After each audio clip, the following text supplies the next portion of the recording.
राजधानी शिमला में आज विधानसभा का बजट सत्र अपने 8वें दिन में था, लेकिन इस दिन सदन का माहौल कुछ और ही बना। विपक्षी दलों ने विधानसभा के भीतर जोरदार हंगामा किया और सदन से वॉकआउट किया।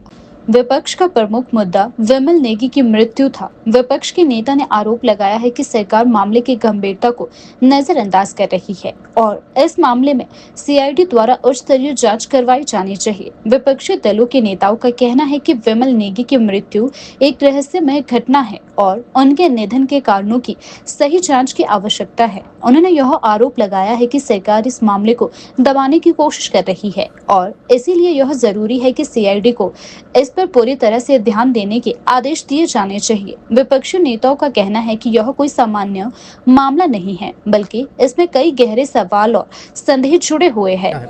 आज विधानसभा में नियम 67 के अंतर्गत हमने नोटिस दिया था कि सारी विधानसभा की कार्यवाही को स्थगित करके चीफ इंजीनियर विमल नेगी की जो दुखद मृत्यु हुई है, उनकी डेड बॉडी रिकवर हुई है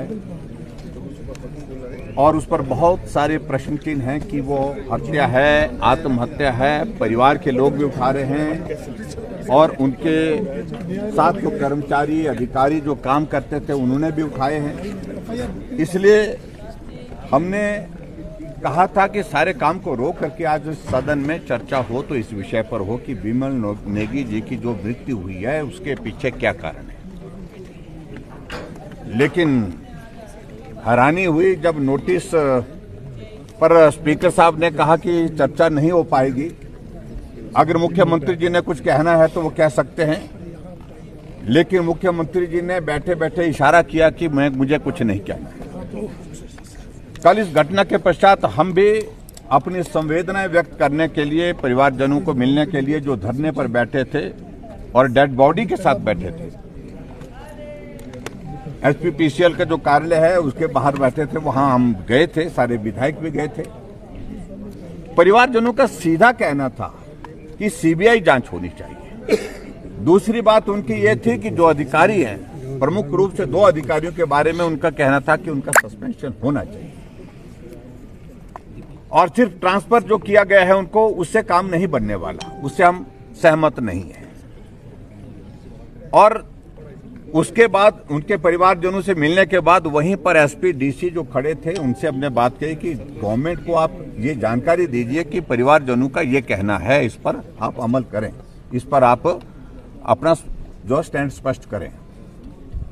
और हमारे जाने के बाद वहां पर कुछ मंत्री गए और बार बार परिवार वालों के ऊपर ये दबाव डाल करके कि आप जो है अब चले जाइए, हम कार्रवाई का आश्वासन देते हैं। लेकिन परिवारजनों ने कहा कि नहीं, सारे मामले को लेकर के हम संतुष्ट नहीं जब तक कार्रवाई नहीं होती है। अल्टीमेटली एफआईआर दर्ज जो उनकी पत्नी है विमल नेगी जी की, उनकी तरफ से की गई और उसमें भी एक अधिकारी का नाम जो डायरेक्टर देशराज, उनका नाम का जिक्र है और दूसरा रेफरेंस सिर्फ जो है वो डेजिग्नेशन के साथ किया है दूसरे अधिकारी का, क्योंकि दूसरे अधिकारी जो वहां पर थे वो तो ट्रांसफर कर दिए गए थे, वो वहां पर जब मौजूद ही नहीं थे तो स्वाभाविक रूप से उनको बचाने के लिए उसमें गुंजाइश तराशी की।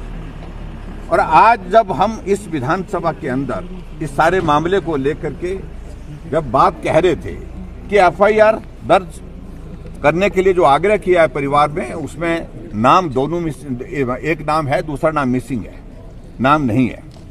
और दूसरी बात हम ये कह रहे थे कि हमने विधानसभा के अंदर पहले दिन से इस बात को लेकर स्पष्ट कहा था कि सीबीआई की जांच होनी चाहिए। सीबीआई की जांच के लिए सरकार करने के लिए तैयार है कि नहीं है, क्या आदेश देंगे मुख्यमंत्री? तो मुख्यमंत्री जी ने इशारा किया बैठे बैठे स्पीकर साहब को, मुझे कुछ नहीं बोलना है। लेकिन वहां से पार्लियामेंट्री अफेयर मिनिस्टर और रेवेन्यू मिनिस्टर जो है वो बोलने के लिए खड़े हुए और रेवेन्यू मिनिस्टर का इस प्रकार से कहना कि सीबीआई जांच क्यों करनी है, वो तो बोलते आप लोगों के हाथ में है। सीबीआई को कह रहे हैं जो देश की सबसे बड़ी इन्वेस्टिगेटिंग एजेंसी है उसको कह रहे हैं कि वो आपके हाथ में है। मैं समझता हूं ये बहुत दुर्भाग्यपूर्ण है। इन्वेस्टिगेशन के लिए जो परिवार के लोगों ने मांग की है उन्होंने कहा कि फिर इन्वेस्टिगेशन तभी संभव हो पाएगी जब सीबीआई की जांच इसमें होगी, और हमने इस बात को लेकर विधानसभा के अंदर पहले भी कहा है। तो सीबीआई के जांच के लिए आज भी उन्होंने स्पष्ट नहीं किया और सीबीआई की जांच के लिए उन्होंने मना कर दिया है। इसलिए हमने उचित समझा कि आज इस सारे विषय को लेकर के विधानसभा के अंदर नियम 67 के अंतर्गत काम रोको प्रस्ताव ला करके इसकी गंभीरता को समझते हुए हमको अपनी बात कहनी चाहिए। लेकिन दुर्भाग्य है, अंत में जब मुख्यमंत्री खड़े हुए तो उनका पहला शब्द क्या था कि भारतीय जनता पार्टी को आदत पड़ी है बात का बतंगड़ बनाने की।